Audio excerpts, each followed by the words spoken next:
The courtroom smelled like old wood and expensive cologne. I stood before the judge, my hands trembling despite my best efforts to appear calm. Marcus sat across from me, legs crossed, that infuriating smirk playing at the corners of his mouth. The same smile he'd worn when he emptied our joint account. The same one he'd flashed when he told me I'd never amount to anything without him. "Mrs. Hale," the judge said, adjusting her reading glasses, "does your husband's assertion have merit? Are you claiming assets you have no legal right to?" Marcus leaned forward, loud enough for everyone to hear. "You'll never touch my money again," the courtroom murmured. His lawyer actually chuckled, like this was already decided. Like I was wasting everyone's time with my delusions of deserving anything from our marriage. My hands shook harder, but something inside me hardened. All those years of silence, of swallowing his cruelty, of believing I was powerless, they crystallized into this single moment. The judge looked at me expectantly. "Do you have anything to submit, Mrs. Hale?" I reached into my bag and pulled out the sealed envelope I'd been carrying for 3 weeks. "Yes, Your Honor. A letter." Marcus's lawyer, Richard Pemberton, barely glanced up from his notes. He laughed, that same dismissive sound I'd heard from Marcus 1,000 times. The sound that said women and their dramatics. "Your Honor," Pemberton said, still smiling, "I'm sure Mrs. Hale's letter is very emotional, but we're dealing with legal matters here, not feelings." The judge held out her hand. "I'll be the one to determine relevance, counselor." As I walked the envelope to the bench, I caught Marcus's expression. Relaxed. Almost bored. He thought this was theater, a desperate woman's last attempt at sympathy. He had no idea what that envelope contained. I returned to my seat, and the judge broke the seal. In that moment, I remembered how Marcus used to smile at home, right before cutting me off from our credit cards, right before reminding me that everything we had was really his, right before making me feel small enough to disappear. His lawyer was already preparing his rebuttal, shuffling papers with confident efficiency. The judge unfolded the letter and began reading the first line. Her eyebrows rose slightly. Then she looked up at Marcus with an expression that made his smile finally falter. "This letter," the judge said slowly, "begins with a rather serious allegation." She read aloud, "On March 15, 2023, my husband emptied our joint account containing $47,000 without my knowledge or consent while I was visiting my sick mother in Portland." The courtroom went absolutely silent. Even Pemberton stopped shuffling his papers. I had spent 3 weeks deciding how to begin that letter, not with love, not with the good times we'd shared in our early years. I began with betrayal, the moment I understood that Marcus had never seen me as a partner.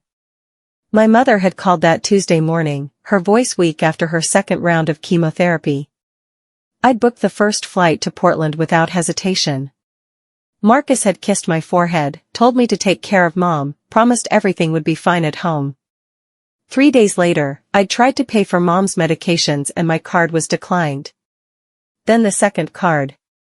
Then I'd checked our account from my phone and saw the balance, $0. The judge paused, looking up. Marcus's smile had vanished completely. "Mr. Hale, is this accusation accurate?" Marcus shifted in his seat, suddenly very interested in straightening his tie. "Your Honor, that was a business decision. I needed liquid assets for an investment opportunity." "A joint account," the judge interrupted, "requires joint consent for major withdrawals, does it not?" "Technically, yes, but in our marriage, I handled all financial decisions." I watched him say it so casually, like it was the most natural arrangement in the world. The judge's expression sharpened. The letter continued, "My husband forbade me from working after our wedding. He insisted he would take care of everything. He said a wife's place was at home, that my career in marketing was just a hobby I could let go. I'd been 26 when we married, with a promising position at a growing firm. Marcus had been older, established, charming. He'd made dependence sound like devotion. "Mrs. Hale," the judge said, "you had no income of your own during the marriage?" "No, Your Honor. Not for 12 years. Pemberton leaned toward Marcus, whispering urgently. Marcus waved him off, still confident this was manageable. The judge made a note. I'd like to see complete financial records for the duration of this marriage. Pemberton shot to his feet. Your Honor, that's an excessive request based on one unverified claim. Overruled. Mrs. Hale has made a specific allegation that requires examination. The judge's voice had gone cold.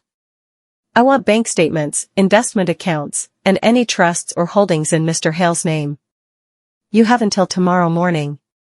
I watched the blood drain from Marcus's face. Not much, he was too practiced at maintaining composure, but enough. The courtroom had shifted. He was no longer the successful businessman generously offering his delusional wife a settlement. He was being investigated. My lawyer, Catherine Morris, a sharp woman in her 50s whom I'd found through 3 consultations and sheer determination, placed a reassuring hand on my arm. The bank statements arrived the next morning.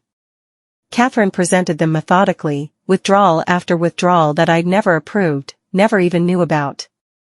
Some dated back years. These funds, Catherine explained, were taken from accounts Mrs. Hale believed were joint marital assets.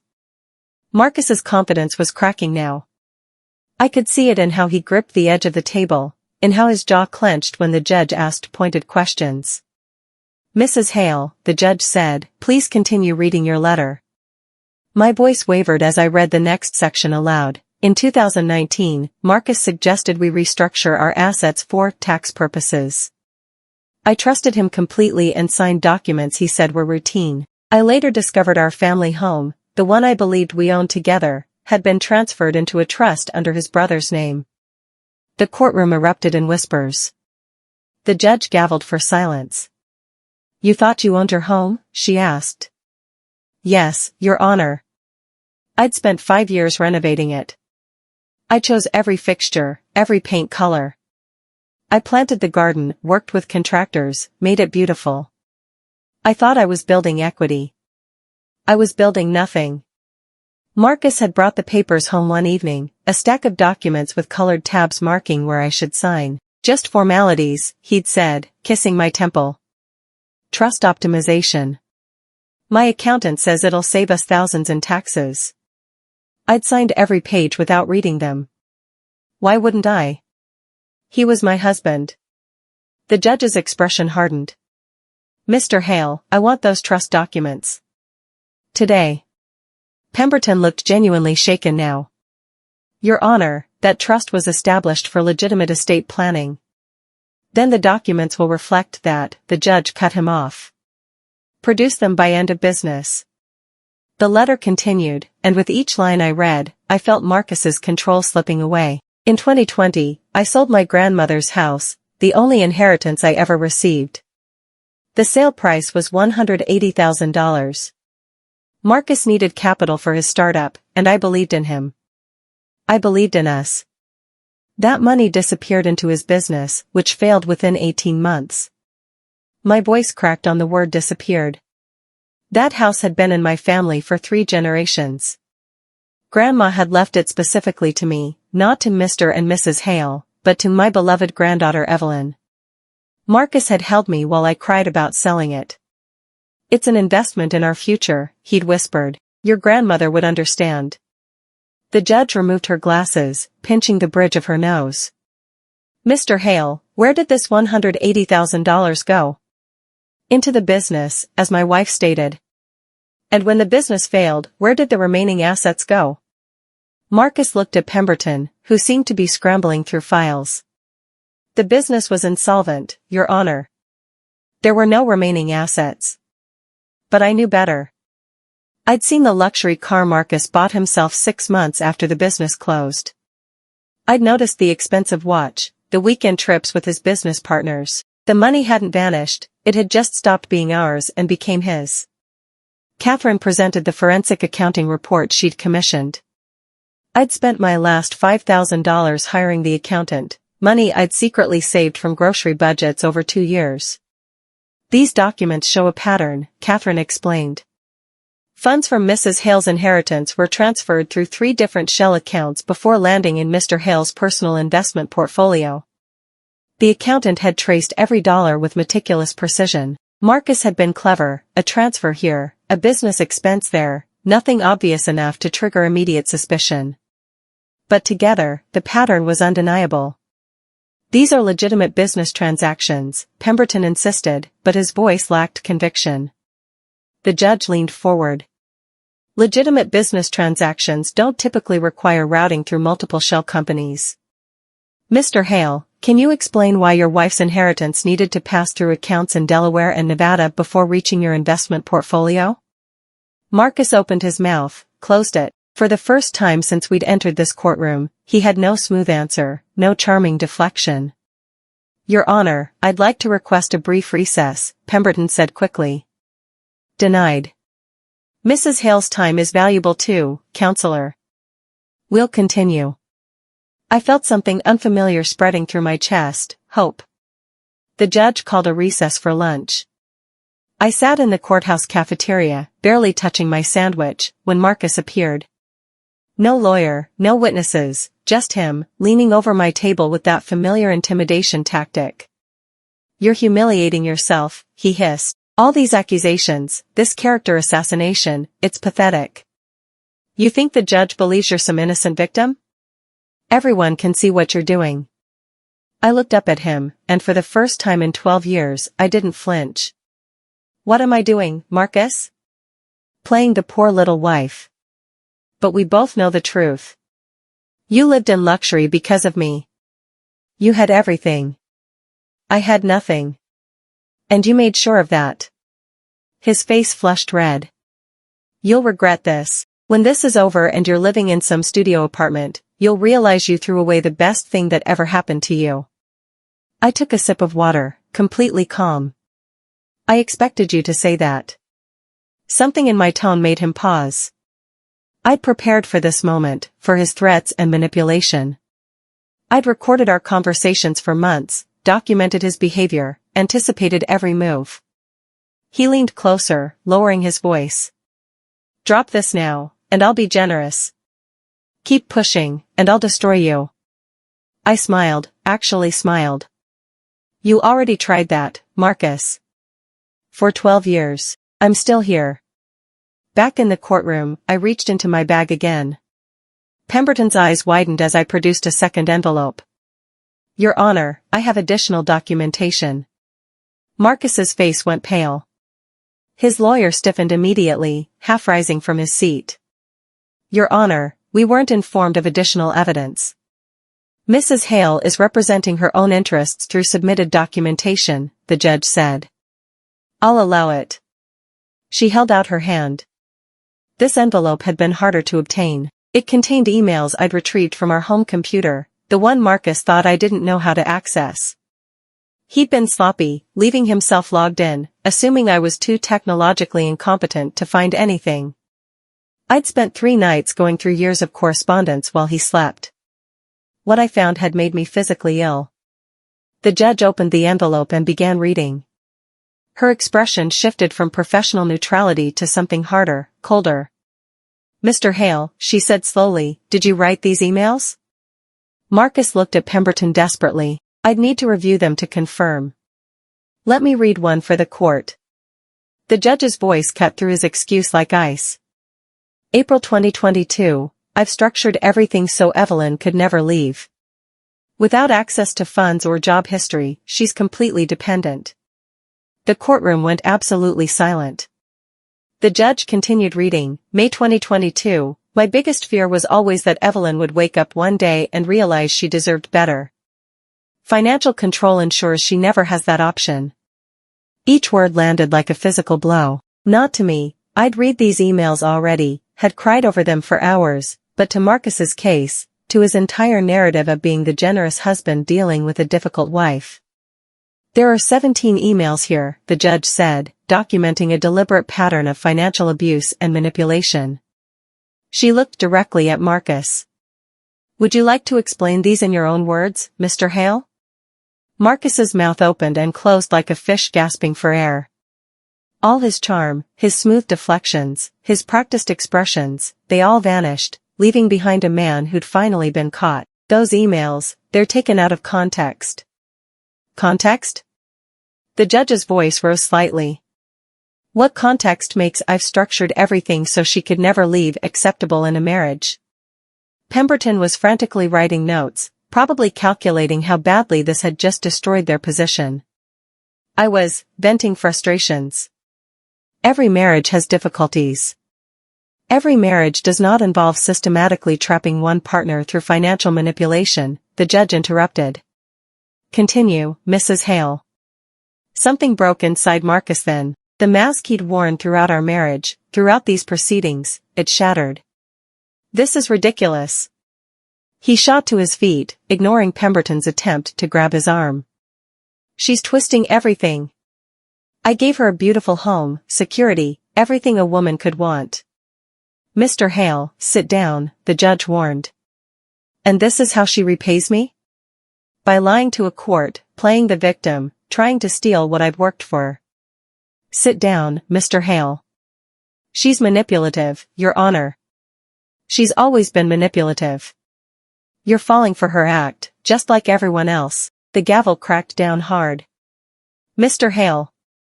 One more outburst and I will hold you in contempt. Sit down. Marcus stood there, breathing hard, his face flushed with rage. This was the man I'd lived with, the one who appeared only behind closed doors, who emerged when his control was threatened. Pemberton finally managed to pull him back into his seat, whispering urgently. But the damage was done. The judge had seen exactly who Marcus Hale really was. The courtroom buzzed with murmurs. Several people in the gallery, other divorce cases waiting their turn, watched with wide eyes. The judge made several notes. Then she looked up. I think we all need a moment to collect ourselves. After Marcus's outburst, the judge's entire demeanor changed. She reviewed the emails again, then the financial records, then the trust documents that had finally been produced. Mr. Hale, she said, her voice carrying a weight that silenced the entire room, I've been on this bench for 19 years.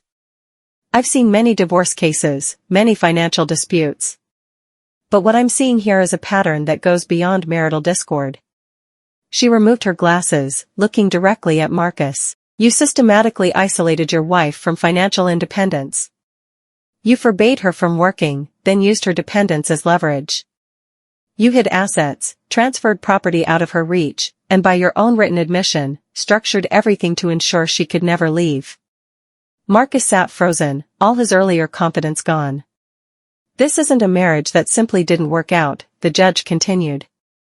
This is financial abuse, intimidation, and manipulation disguised as matrimony. For the first time in 12 years, someone in authority saw it. Actually saw it, not the charming Marcus Hale who donated to charity and coached Little League, but the man who'd told me I was worthless without him. The judge turned to me. Mrs. Hale, is there anything else in your letter I should know about? I nodded, my throat tight with emotion. Just one more section, Your Honor. Catherine stood and addressed the court. Your Honor, we'd like to call a witness. Thomas Chen, who served as Mr. Hale's personal accountant from 2018 to 2023. I watched Marcus go rigid. He'd fired Tom 6 months ago after they'd had a falling out over another matter entirely. He'd never considered that Tom might talk. Tom Chen took the stand, a small man in his 60s with wire-rimmed glasses. He looked nervous but determined. Mr. Chen, Catherine began, did Mr. Hale ever give you specific instructions regarding his wife's access to financial accounts? Tom nodded. Yes. In 2019, he asked me to restructure all accounts so that Mrs. Hale would need his approval for any transaction over $500. Did he explain why? He said. Tom hesitated, glancing at Marcus. He said he needed to maintain control of the household finances and that his wife had expensive tastes he needed to manage. This was a lie, my clothes came from discount stores, and I'd learned to stretch every grocery dollar. But Marcus had created a narrative that justified his control. Did you ever express concerns about this arrangement? Catherine asked. Yes, I told him it was unusual and potentially problematic. He told me to do my job or find another client. Pemberton scrambled to his feet. Your Honor, I need to confer with my client. 5 minutes, the judge said curtly. Marcus and Pemberton huddled in the corner, their voices too low to hear but their body language screaming panic. I sat quietly, watching Marcus's world unravel. When they returned, Pemberton had a new strategy. Your Honor, Mr. Hale would like to offer a settlement. Given the complications that have emerged, we think it's best to resolve this matter efficiently. How generous, the judge said dryly. What are you proposing? Mr. Hale will offer Mrs. Hale $200,000 and the BMW currently registered in her name. This is, I believe, quite fair considering. Considering what? Catherine interrupted. That he stole her inheritance? That he trapped her in financial dependence? That he systematically abused her for over a decade? That's a serious accusation. It's a serious truth, Catherine shot back. Backed by Mr. Hale's own written words. The judge turned to me. Mrs. Hale, what is your response to this settlement offer? Every eye in the courtroom turned to me.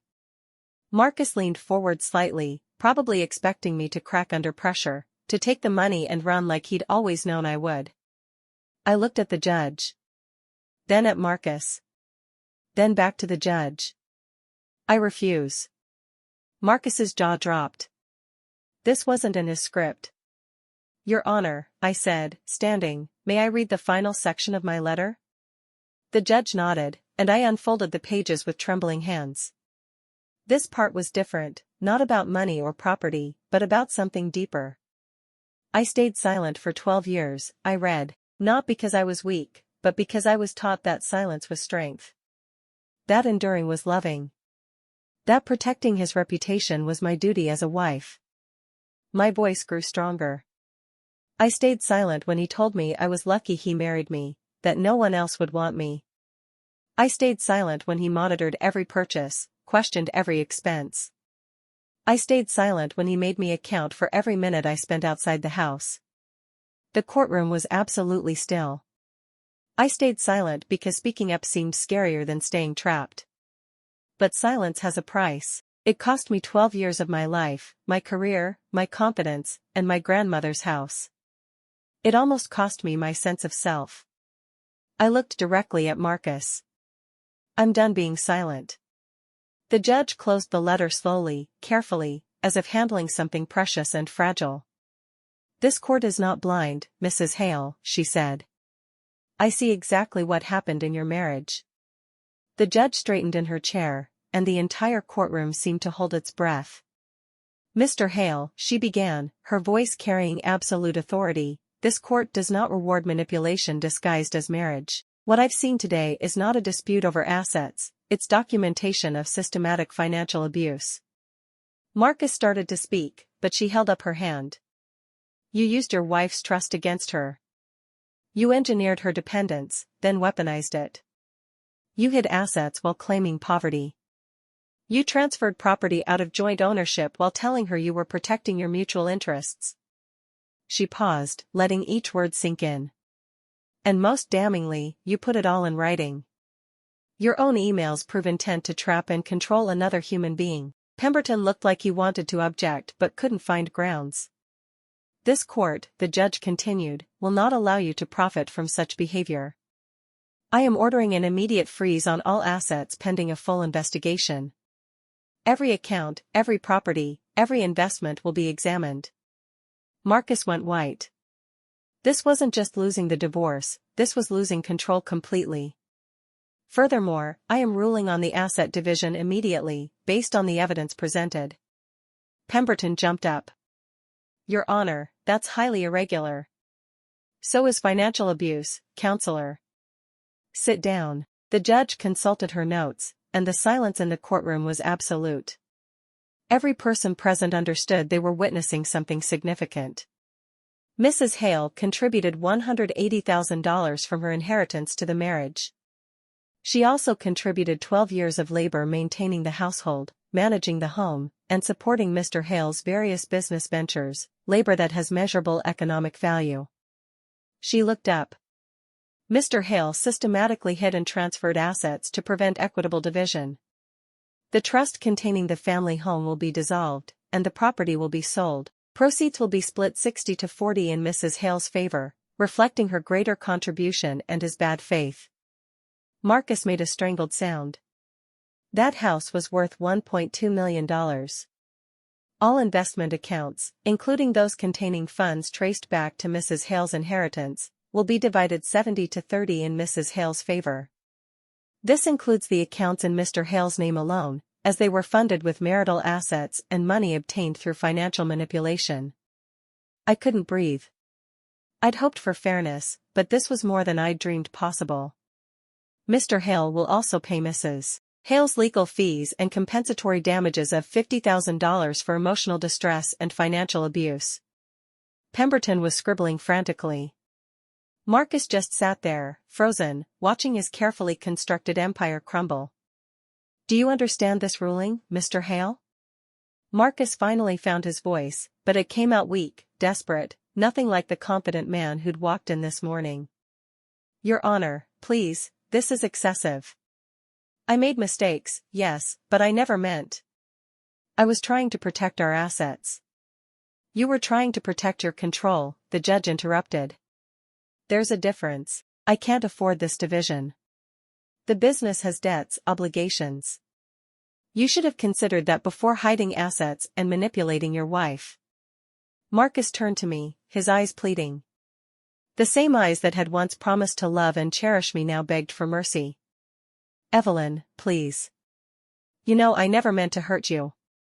We can work this out, start over. I looked at him, really looked at him, and felt nothing but pity. Not for his circumstances, but for how small he seemed now that his power was gone. You told me this morning I'd never touch your money again, I said quietly. You were wrong. His face crumbled, and for a moment, I almost felt sorry for him. Then I remembered the empty bank account in Portland. The sold grandmother's house. The 12 years of being made to feel worthless. This is stress, he tried again, turning back to the judge. I haven't been myself. The divorce has been difficult. The judge's expression was ice. The divorce you initiated, Mr. Hale. Save your appeals for your attorney. The judge leaned forward, and when she spoke, her words were deliberate and cutting. Mr. Hale, you said something very interesting this morning. You told your wife, in this courtroom, that she would never touch your money again. Do you remember saying that? Marcus nodded weakly. Those words cost you everything, the judge said. Because they revealed exactly what you believed, that all marital assets were yours alone. That your wife's contributions meant nothing. That 12 years of her life, her inheritance, her labor, none of it mattered because you controlled the money. She picked up one of his emails. You wrote, financial control ensures she never has that option.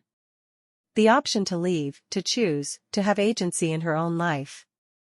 You didn't see her as a partner, Mr. Hale. You saw her as property. Marcus opened his mouth, but nothing came out. This court sees things differently. Mrs. Hale was a full partner in this marriage, and she will be compensated accordingly. She didn't touch your money, Mr. Hale. She reclaimed what was rightfully hers all along. The judge closed her folder with finality. The asset division I've outlined is final. All properties, accounts, and investments will be frozen immediately pending transfer. You have 30 days to comply with this order. Marcus sat in stunned silence as the gavel came down. The actual division of assets took weeks to finalize, but the judge's ruling was clear and unambiguous. I received exactly what I'd contributed, my inheritance returned with interest, compensation for my unpaid labor, and a fair share of assets accumulated during our marriage. It wasn't revenge I felt as I signed the final papers. It was something quieter, more profound, justice. Marcus tried to fight it, of course. He filed appeals, claimed the judge was biased, argued that the ruling was excessive. Every motion was denied. The evidence was too clear, his own words too damning. In the end, he was left with far less than he'd started with, not just in money, but in reputation. His business associates heard about the case. His country club asked him to resign. The community that had once celebrated his success now whispered about the emails, the manipulation, the abuse. I didn't celebrate his downfall. I simply moved forward. The house sold quickly. My share of the proceeds, combined with the restored inheritance and settlement, gave me financial security I'd never known, not because it was given to me, but because I'd fought for it. Marcus tried to contact me once, 6 months after the divorce finalized. A letter arrived at my new apartment, handwritten, full of apologies and regrets. I read it once, then filed it away without responding. He'd had 12 years to apologize. I'd stopped waiting. The courthouse steps were crowded when I left that final hearing. Reporters had gotten wind of the case, a local journalist covering divorce court had recognized the names and dug deeper into the story. Mrs. Hale. Can you comment on the ruling? How does it feel to win? Will you pursue criminal charges? I walked past them all, head high, offering no comments. This wasn't a victory lap. This was simply the end of a very long journey. Behind me, I heard Marcus's voice, angry and defensive, explaining to reporters that the judge had been unfair, that the system was biased, that he was the real victim here. Let him talk. His words no longer had power over me. At the bottom of the steps, someone called my name. Not a reporter, a woman, perhaps 40, with kind eyes and a hesitant expression. Mrs. Hale? I'm sorry to bother you. I sat in on your hearing.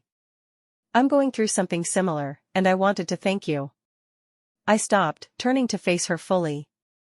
I've been married 8 years, she continued, her voice shaking slightly. My husband controls everything.